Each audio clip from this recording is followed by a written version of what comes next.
Welcome back to Absolutely Marvel and DC, where I sit with a couple of buddies and we chit-chat in a podcast-style format about your favorite superhero-themed TV shows and movies, and sometimes other things that we watch.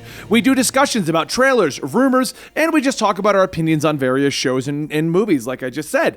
And if you want to join the Absolute Armada, make sure you hit like, subscribe, and hit that little bell, turning on your notifications so you know when our next videos come out. It's somewhere But we've been up there. getting a lot of requests to cover Arcane, which is hilarious because we intended to cover Arcane on a weekly basis. But the problem we ran into is they would drop 3 episodes, I would watch everything else, and by the time I caught up on Arcane, they dropped 3 more episodes. Mm-hmm. And then I didn't realize it was a 9-episode run, so by the time it gets to the ending, it's like, well, now it's over. Let's just talk about all of Arcane. And then it just kept getting bumped and bumped and bumped because we would do all the other recordings and be too tired. So today, we're kicking off the day talking about Arcane. Finally. And I want to say I loved this series. It's probably one of my new favorite shows. I can't stop thinking about it. Mm-hmm. And I absolutely, positively hate League of Legends. Yes. I just deplore it. I don't like MOBAs. I don't play MOBA games in general, but League of Legends is just one tier above not liking MOBAs. I don't like League of Legends, the game that this series is based on.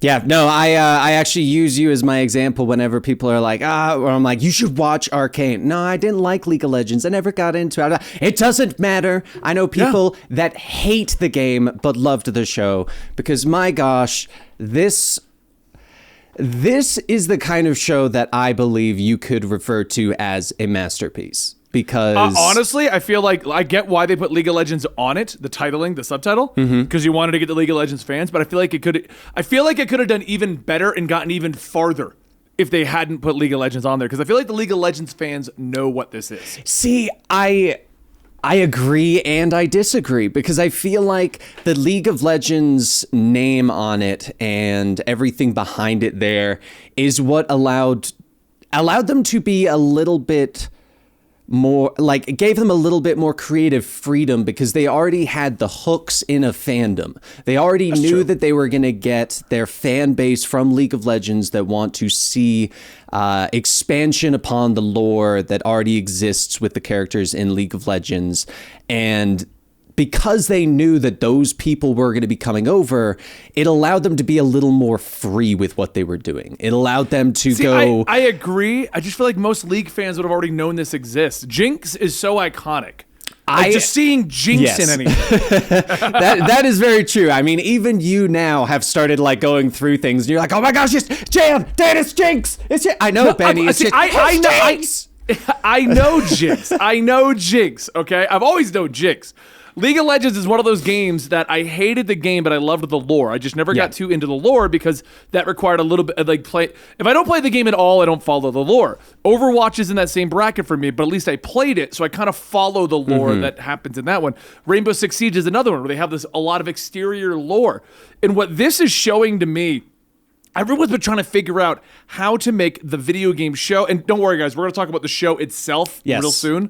But this is showing me, everyone for years has been trying to figure out how to make the video game movie or show a thing and people want to watch it. And they've always tried to do too many nods to the games, too many nods to the show, things like, or like too many nods, like they always try to reference it. They're always like, oh, look, Easter eggs towards the game. Yeah. In between this show right here, this show proves you can just take the lore that these games have established and turn them into something incredible.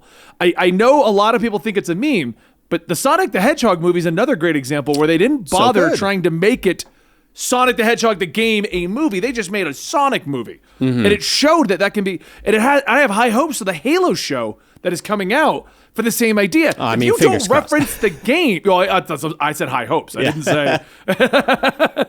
If you don't need to tie your movie or show into the game and require people to play the game, you don't. And that's what I love about this, because I got out of this, and you know what I did, Dan?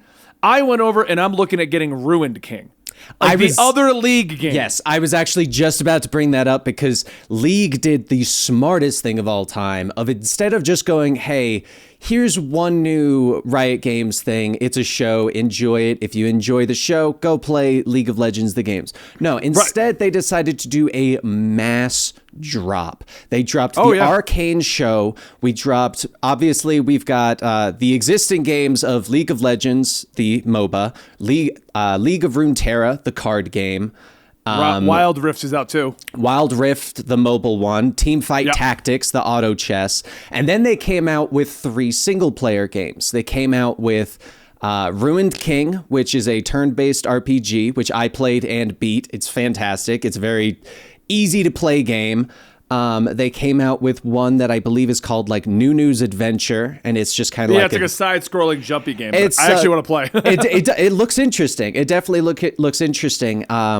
They're coming out with a Riot MMO down the road, but my point being is that they were super smart of going, hey, we've got a game, we've got lore, people love that. Let's build on the lore, but then let's make it so that people that love this lore aren't trapped into the one game that has an incredibly bad reputation for being one of the most toxic games. And I like that instead of them being like, no, this is our push to be like, hey, League of Legends, it's super friendly now. They were like, no, we've accepted what League of Legends is. Here's some other alternatives that you can go and explore more of the lore and just see all of this stuff. And I mean, Fortnite put out a Jinx skin during Arcane, and I didn't give a crap about it. Then I saw the show, and I'm like, oh, I got to get the Jinx skin. Like, and I've considered returning to PUBG to get all the skins that are dropping in that one. Yep. Like, it's like when it first came out, there were just so many things online of people that were like, Riot is so nice. They made it so that you enjoy their characters without having to play the crappy game. All right, so that's kind of our history and why we're excited about the idea of Jinx and Vi and Caitlyn and Jace and everyone getting out into the actual world of the world of beyond League of Legends. Yes. So let's talk about Arcane itself. Oh my gosh. I'm gonna go first because I actually watched the episodes in the 3-episode batches as they were coming out. I believe I technically did too. You kind of did. Watch episode 3 as the next 3 came out. Yeah, but you kind of had it more as like a show you just watched, and it was I didn't have any actual breaks because of how infrequently I was able to watch these. And I watched them all in the batches that they came out, and I loved them because it was so well paced. Every single 3-episode arc, like it just gave you so much emotion, different aspects to each of the different characters, so much personality behind all of them, made all of them feel like a unit. Like, I finished it, I watched it, and I was like, I understood what I got. There was nothing that you showed me just now that I require future information to make this great. It was a great 3 episodes. I want to just to go back to what you're saying. Okay. At no point in the 3-episode blocks did I also feel like, what did I miss? Do I got to go read a wiki about the lore of Powder and Jinx and you know what I mean? Exactly. Like they're covering all the lore prior to the game, so they're really just giving you those building blocks, but they give you enough of each character immediately to make you connect to them. And I think that was the biggest thing one of the biggest things that this show does for everyone is the characters are so personable and have so much depth to them that it's really easy to find yourself just diving into these characters and just I'm trying to keep my thoughts straight because I've been so excited to talk about this. Let's do it in the 3 segments then. So the first 3 episodes actually were, in my opinion, the worst. Interesting. First. So okay, let's hear it. Because at the first 3 episodes, as a viewer who doesn't like League and also isn't really interested in the League lore, because I never really realized how interconnected it actually got. Because it always seemed like the heroes in League were just, they're so random and so all over the place that it's just for fun gameplay elements and less for story elements. What? I'm gonna. Sorry, you keep talking. I want to see if I can find the connecting tree Oh yeah, okay. I was gonna say the map of the connecting relationships. So going into Arcane, I was hearing a lot of good stuff. The artwork really enticed me to check it out. And you were saying that it doesn't require knowledge of League. But episode 1, I really did enjoy. I enjoyed what they were doing. I enjoyed them setting up Powder and Vi and all these other characters, and me just kind of being like, okay, cool. Here's what's going on. Here's what's happening with the story. And not knowing, I'm like, is Powder Jinx? I don't know if that's Jinx or what we're doing with this, but I like what we're doing with the story. Episode 2 for me, as a person who isn't interested in League or its world, was actually the worst, and I almost fell off the series with that. That was the one that was focusing almost entirely on Jace and a lot of the world building around the hex tech and all that stuff that they're doing. Okay. So for me, it was like, okay, cool. We started out strong. I remember. Okay, I'm picturing the scene. I know which one you're talking about. Okay, so continue. The first episode started out strong. They're breaking in. They're out running. We're seeing a lot of cool animation. Awesome. Second episode started deep diving into the lore, and that's where I was like, no, I think I do need to have a little bit of knowledge of League of Legends. I don't think I'm going to follow this. I'm not finding this engaging. They're explaining it. I'm not against that, but there's a lot being thrown at me at once here. And for me, that almost turned me off the show because I was like, this is gonna be one of those ones where it's like, here's some cool stuff, and then 4 or 5 episodes of League of Legends lore, and then here's some cool stuff. Like I just felt like we were gonna get a lot of dumps. Okay. So 2 took me a little while to get through because I kept like pausing it and getting distracted and being like, okay, cool, Jace, all right, pause. You know, like 3 is what kind of really got me hooked back up. And I think it was good for me that 4, 5, and 6 were already out at this point. Because then 3 is with Vander on the bridge. We got Vi like kind of abandoning Powder. Silco takes Powder and is going to turn her into Jinx basically. All that stuff plays out. So I do agree the 3-episode arc was good because I do feel like if the show came out, 1, I would have been hooked. 2, I probably would have dropped off and forgot the show existed. But because 3 was there and I could just move forward, I was able to move past what I found to be slow moments as not a big League of Legends fan. Yeah. And I feel like actually hearing you say that I can see why removing the name League of Legends might have actually assisted in that case because you wouldn't have known about all the lore behind it. So when they started the lore drop, you wouldn't have gone, okay, well, now I know that there's a lot potential there. But I feel like... I also want to clarify for any viewers who are watching this and be like, oh, that paid off. It did pay off. But as someone who's going in and doesn't realize... Like, I thought this was going to be like every other video game attempt at an adaptation, and this was just going to be random exposition that didn't pay off. Yeah. Matter of fact, I was telling Natalie about the show, and she did drop off at 2. She found it so boring.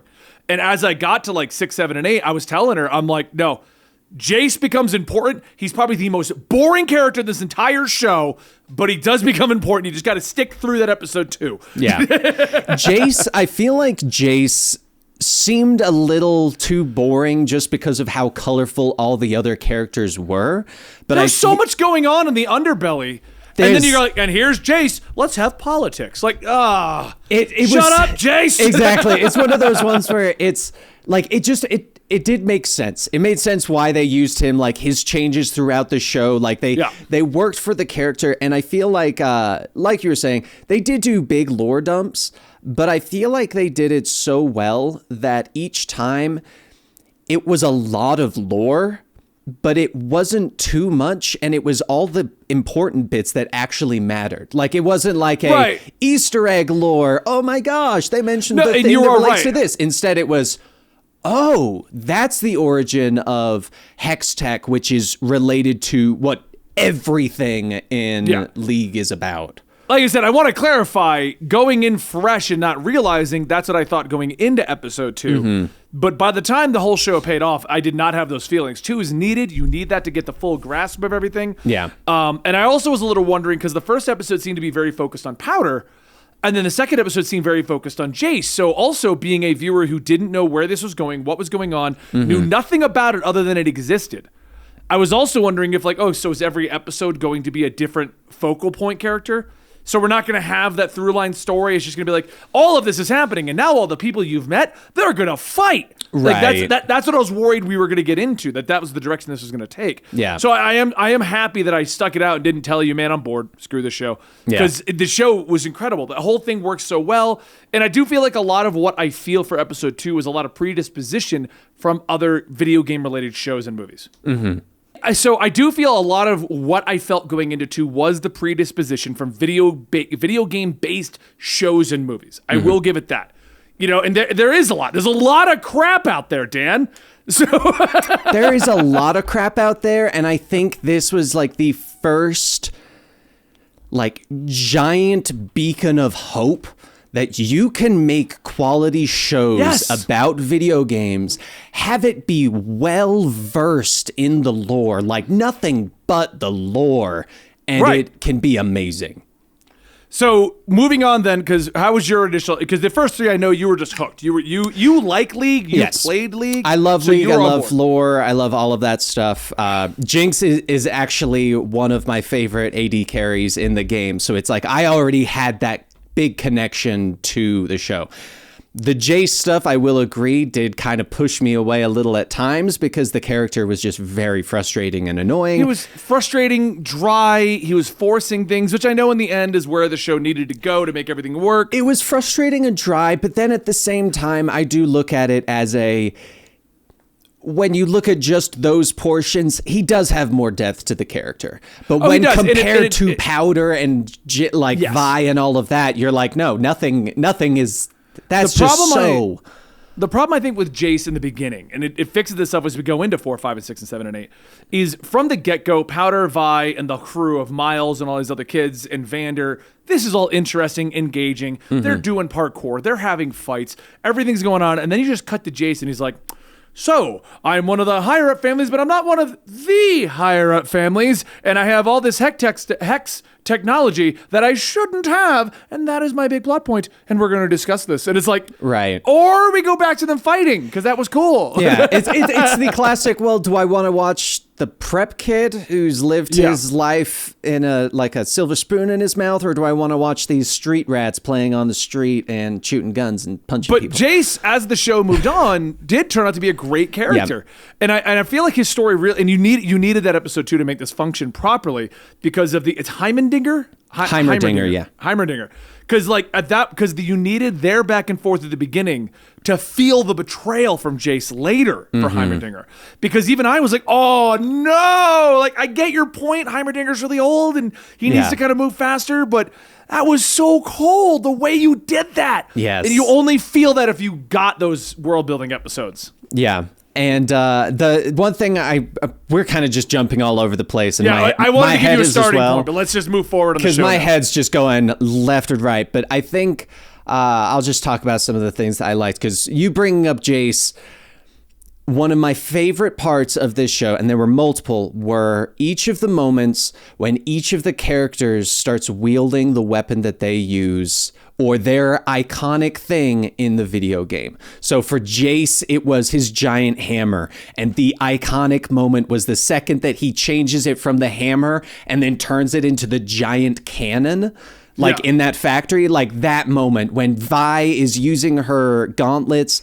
And you wouldn't know this because you haven't played the games as much, but even in those fight scenes... I played them at launch, so anything past that, no. Vi wasn't out at launch, so you definitely did see that. But even in the fight scenes, they activate their abilities in the game. Like there's, in one of the fight scenes, I want to say it's between Vi and the female guy at Silco's. Like the higher up guard that is like his number 2 person. I got their names up here, but I don't remember that one. I can't remember who exactly it is. She's got the arm, like mechanical arm that she puts like the...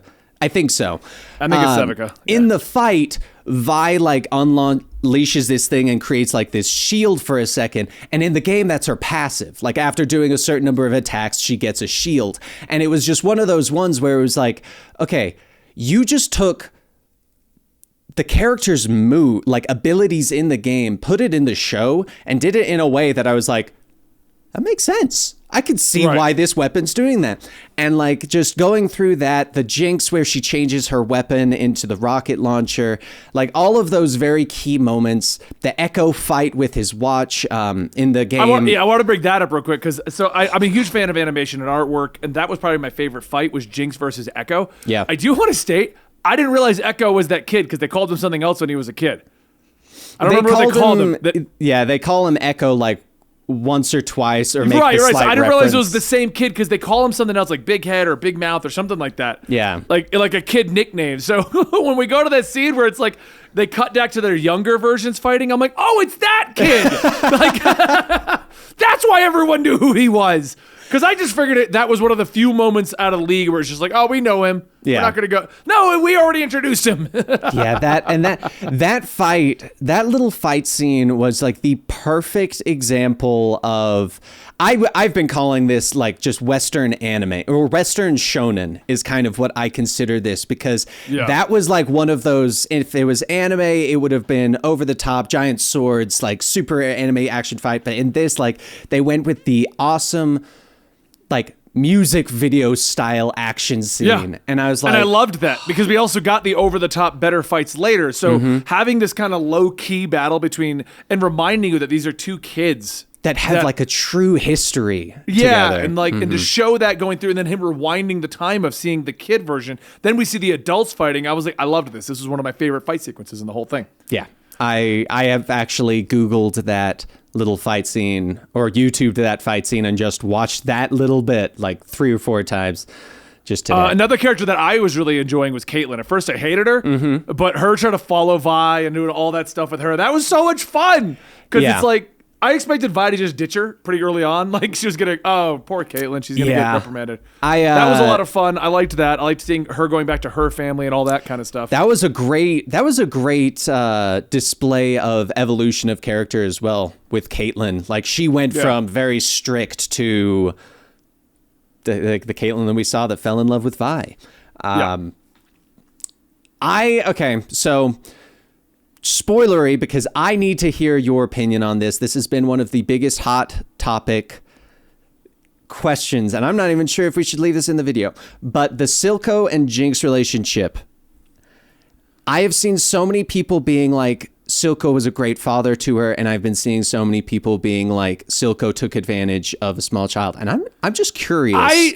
Because I thought about that as the show was going on, because his relationship with it was a little weird. There's even a time or two where I was kind of like, are they dating? And I kind of Googled Jinx's age. I'm like, because I'm pretty sure she should be like 16 right now. Right. Like, I don't think she should be 30.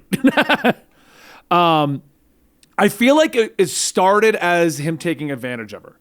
In the sense of like, I have a plan and I'm going to get back at everyone because this is Vander's kid. Okay. And I feel like it did, but the time jump, there's something missing in the time jump, which is where I think people are making that assumption.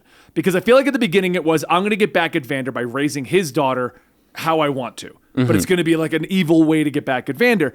When I think the time jump is what we're missing here is, I feel like something happened there where he is just the fatherly figure to her. Yes. And he cares about her. So, and I feel like that's what we're missing, that people are getting lost in this translation. Yeah, so I have a lot to say on this one. I've actually been thinking about it a lot. So I will agree. At first, I did think it was kind of a like using her against the plans of the guy who raised her. It wasn't truly until they do the flashback scene to when it showed that Silco was basically the father figure for Victor as well. Right. And it was that moment that really started clicking all the other things, that Silco just wanted to be a dad to Jinx. Because if you truly think about... If you go back to the original argument, Vander and Silco, he didn't start evil. It's one of those things of like, I'm evil because my goal is going to get what we need, because I feel like this is what we need. And yes, he's evil, but he doesn't see himself as evil. He sees himself as trying to help the underbelly. Well, and see, that's just it. Is we are all like everyone's looking at this from our point of view, and we're forgetting the fact that they are in the underbelly. They're in the Undercity, and Undercity, Underbelly, whichever one it's called. Yeah, I actually can't remember. You've thrown me off, and I can't remember. I think it's Undercity, but everyone in the Undercity lives in a certain way, and we've already seen proof that when Vi and Powder were just small children, they had to fend for themselves. And this is a place of survival of the fittest. If you're not useful, you're gone. And if you truly think about everything that Silco did with Jinx, is none of that was really taking advantage. If anything, he just fostered Jinx, I'm going to say Jinx just because it's easier. Her desires. We already saw that she was good with guns and she liked shooting. We saw proof of that multiple times. We saw that she liked tinkering with things. And if you really think about it, Silco, everyone dislikes Jinx. Something is wrong with Jinx. We know that there is that kind of schizophrenic kind or of thing, something going on there. And very clearly in a place like the Undercity, that would be taken advantage of or exploited in some ways. But every time you see people trying to get to Jinx, Silco always defends her, always tries to put her front, and is always saying, oh, Jinx will take care of it. And at first I was like, oh, he's using her.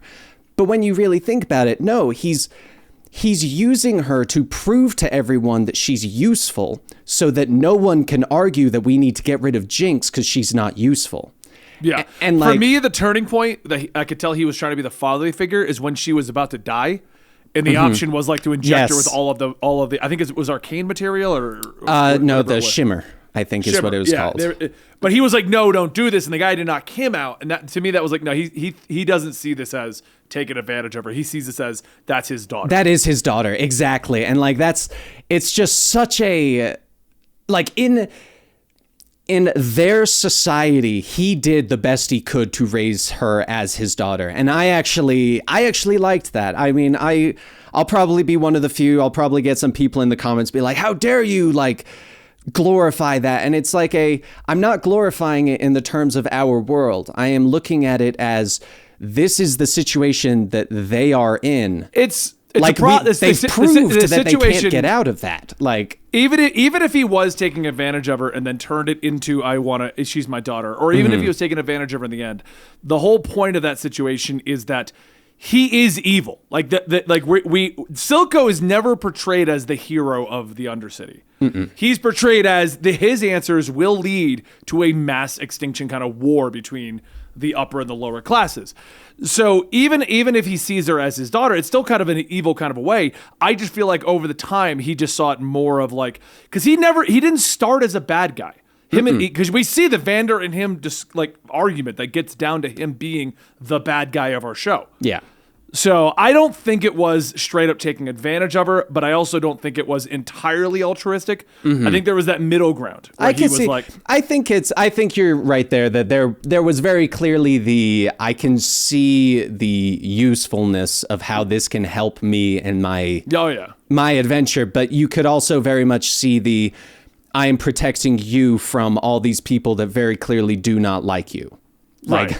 So the biggest problem I have with the show at this point is that the cliffhanger was insane. What did you think about, let's go to the conclusion here now that we talked about it. And Vi and Caitlyn overall, I loved their relationship, their back and forth, their friendship. Great, yeah. Apparently they're together on actual League, but so when I Googled some stuff, apparently, yeah, exactly. I liked their relationship. I thought it was great. And I liked Jinx kind of like being, iffy against Caitlyn because she's like, no, I'm your sister kind of a thing. You could see, there was a lot there. But yes, the ending of them voting to give them their independence, and Jinx launches the Super Mega Death Rocket, which is its official name in the game.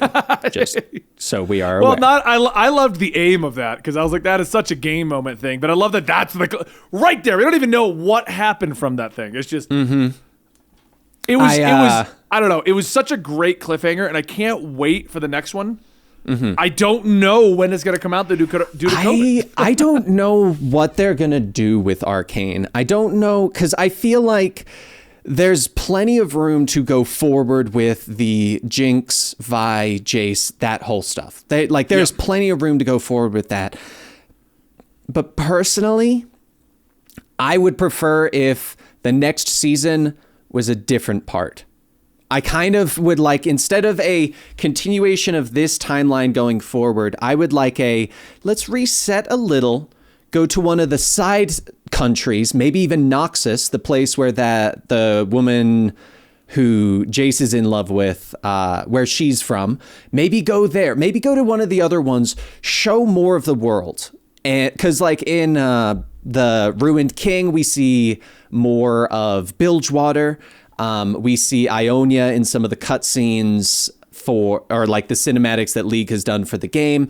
And I think it would be cool to see more of the overall universe as it moves forward up to the point where in lore they were taken out to go to fight for the Nexus for the League of Legends. Obviously, they're not going to do that, but I think it would be cool to see a lot more of the world.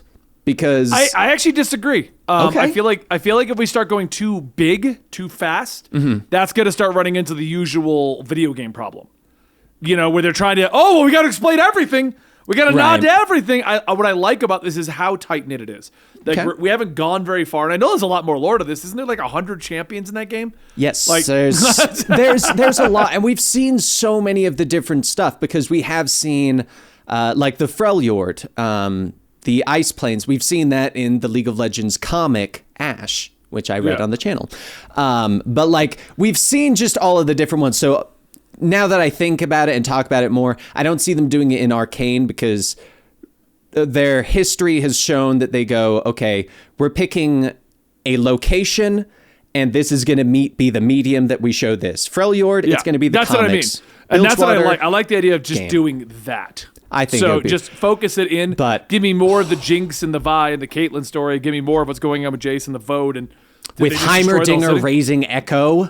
Yeah. So it's going to be interesting. I'm excited to see where this is going to go, and I definitely think that next time this comes out, we're going to be reviewing them as they come out. Yes. And if you want that, let us know in the comments down below. I don't know what else we could really deep dive into, but I mean, we could talk about this some more if you give us some more topics to talk about with Arcane. Overall, we both enjoyed it. We definitely did. Yes. So thank you so much for joining us today. If you want more discussions from us in general, make sure you subscribe, hit that like button, and join the Absolute Armada. I keep wanting to say the Arcane Armada, but so the show's the Arcane Armada now. The Absolutely Arcane Armada.